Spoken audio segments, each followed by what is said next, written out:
Tu ne peux pas simplement... Je n'ai pas demandé ta permission. Considère ça comme une prime de Noël. Son expression me défiait de discuter. Tu travailles pour moi, je prends soin des miens, c'est comme ça que ça fonctionne. J'aurais dû protester. J'aurais dû conserver un peu de fierté et gérer mes obligations seule. Au lieu de cela, quelque chose s'est ouvert dans ma poitrine, un soulagement si profond qu'il en faisait presque mal. Merci, ai-je murmuré.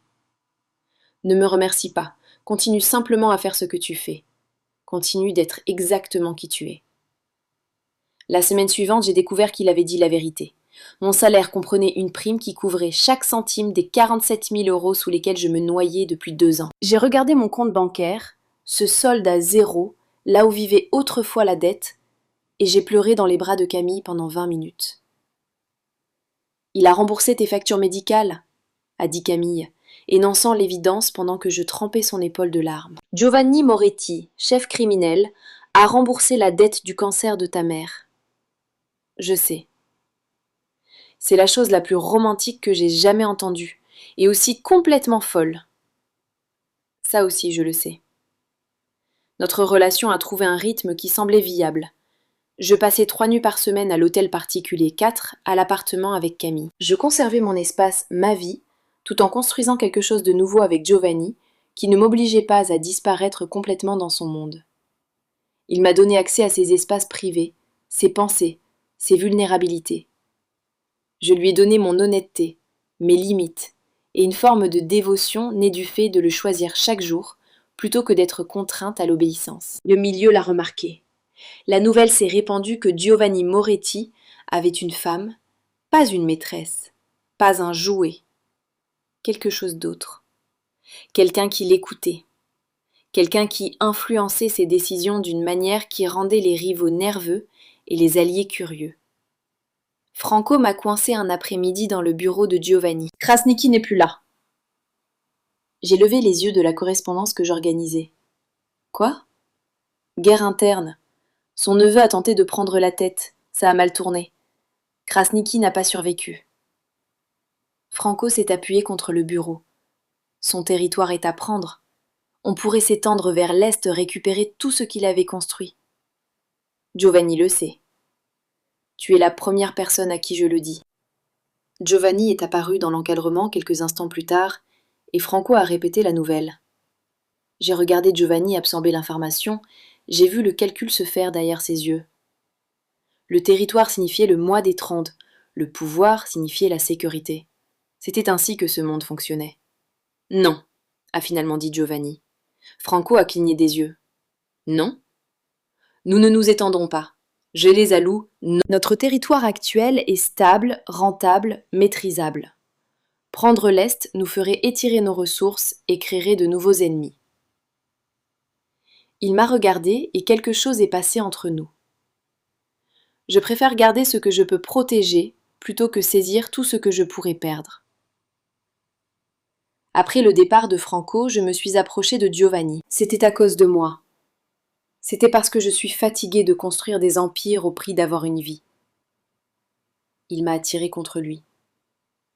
Tu m'as fait comprendre que je pouvais choisir autrement, choisir la durabilité plutôt que l'expansion sans fin, choisir ce qui compte. Et qu'est-ce qui compte ? Toi. Ça. Garder ce que j'ai au lieu de toujours vouloir plus. Ce soir-là, j'ai dîné avec Camille dans notre appartement. Des plats thaïlandais commandés au restaurant de la rue, mangés directement dans les barquettes pendant que nous étions assises sur notre vieux canapé, comme nous l'avions fait 1000 fois avant que tout change. Alors, a dit Camille en enroulant des nouilles autour de sa fourchette, tu fais vraiment ça, le truc du boss mafieux. Le truc du boss mafieux, ai-je confirmé. Tu es heureuse ? La question était simple, mais chargée de tout ce qui n'était pas dit. Est-ce que j'étais heureuse malgré le danger ? Malgré les complications ? Malgré le fait de savoir que je m'étais attachée à quelqu'un dont le monde fonctionnait selon d'autres règles ? Oui, ai-je dit. Vraiment étonnamment heureuse. Et tu te sens en sécurité ? Parce que Léa, si tu ne te sens pas en sécurité, je me sens plus en sécurité que je ne l'ai été depuis des années. J'ai posé ma barquette et soutenu son regard. Je sais que ça a l'air fou. Je sais ce qu'il est, ce qu'il fait. Mais Cam, quand je suis avec lui, je me sens protégée, vue, comme si je comptais d'une manière que je n'avais jamais connue. Elle m'a étudié un long moment, puis a hoché la tête. Alors je suis heureuse pour toi, inquiète mais heureuse. Elle m'a attirée dans ses bras. Tu mérites qu'on prenne soin de toi comme tu prends soin de tout le monde, même si ça vient d'une source inattendue. Merci de me soutenir, de ne pas me forcer à choisir entre toi et lui. Tu es ma sœur. Je te soutiens même quand tu fais des choix de vie discutables, impliquant des criminels dangereux. Elle m'a serré plus fort. Promets-moi seulement d'être prudente. Toujours. 2 jours plus tard, Giovanni m'a réveillée avant l'aube. Je dormais dans son lit, enveloppée dans des draps qui sentaient le cèdre, et lui, et sa main sur mon épaule était douce. « Viens avec moi, a-t-il dit. Je l'ai suivi à travers la maison silencieuse, nous 2 pieds nus, moi encore dans son t-shirt qui m'arrivait à mi-cuisse. Il m'a conduite sur la terrasse, la même où nous nous étions assis quelques semaines plus tôt, où j'étais enveloppée de couvertures et en train de guérir. Maintenant, je me tenais près de lui dans le froid d'avant l'aube, regardant le ciel pâlir sur les bords. « Je veux te montrer quelque chose, a-t-il dit en désignant la ville étendue sous nos pieds. Voilà ce que je vois chaque matin, le pouvoir, le territoire. Un empire que mon grand-père a commencé, que mon père a bâti et que j'ai passé 12 ans à maintenir. C'est magnifique. C'est une responsabilité. » Il s'est tourné vers moi. Pendant des années, ce n'était que ça, le devoir, l'obligation, le poids de 200 familles dépendant des décisions que je prenais. Puis tu es entré dans ma vie, avec un polo gris de travail et des bleus que tu essayais de cacher, et soudain, la ville a changé. Ma gorge s'est serrée. Changer comment? Elle est devenue digne d'être protégée pour d'autres raisons.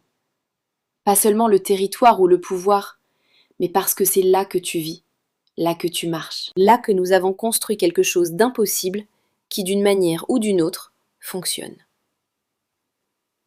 Le soleil a franchi l'horizon peignant tout d'or et de rose. J'ai touché mon côté gauche là où la fracture avait été, ne sentant rien d'autre que des côtes lisses sous ma peau.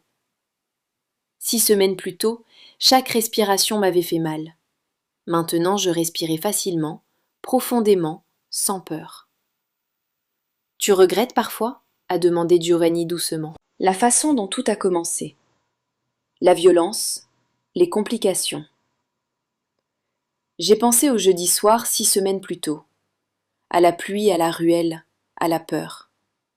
J'ai pensé au réveil dans cette maison, au fait d'être vue pour la première fois depuis des mois. Au baiser dans la bibliothèque. À la façon dont il m'avait protégée sans rien demander en retour. Non, ai-je dit honnêtement. Je ne changerai rien. L'agression m'a mené jusqu'à toi. La violence t'a fait me remarquer. Tout ce qui a été terrible nous a conduits ici. C'est une façon dangereuse de penser. Peut-être, mais c'est vrai. Je me suis tournée vers lui. Nous nous sommes construits sur le danger, Giovanni. C'est notre fondation. Mais ce qui nous maintient, c'est le choix. Le fait de décider chaque jour que ça, quoi que ce soit, vaut le risque. Il a pris mon visage entre ses 2 mains, ses pouces suivant mes pommettes, là où les bleus avaient disparu. Puis il s'est penché pour embrasser l'endroit de mon côté gauche où la 6e côte avait été fracturée. Une promesse vivante. Il protégerait ce qui était à lui, honorerait ce que nous avions bâti, me choisirait aussi délibérément que je l'avais choisi. « Je t'aime », a-t-il murmuré. Je ne dis pas ça à la légère, mais il fallait que tu le saches. Je t'aime aussi. Les mots sont venus facilement, naturellement, même si tu es compliqué et dangereux et que tu fais des choses terribles pour maintenir ton pouvoir. Surtout à cause de ça. Peut-être un peu. Nous sommes restés ensemble tandis que la ville s'éveillait sous nos pieds, 2 personnes qui s'étaient trouvées dans des circonstances impossibles et avaient construit quelque chose défiant toutes les limites logiques. Son monde porterait toujours du risque. Le mien serait toujours compliqué par association. Mais debout dans la lumière de l'aube, ses bras autour de moi, et la ville déployée en dessous, j'ai compris que j'avais cessé de survivre et commencé à vivre. La dette médicale avait disparu, mon corps avait guéri, et j'avais trouvé quelque chose que je n'aurais jamais attendu dans un hôtel particulier que je pensais seulement nettoyer, un homme qui me voyait entièrement et me choisissait quand même. « Prête à affronter la journée ?» a demandé Giovanni. Je me suis appuyée contre lui, sentant son cœur battre régulièrement contre mon dos. Avec toi, toujours.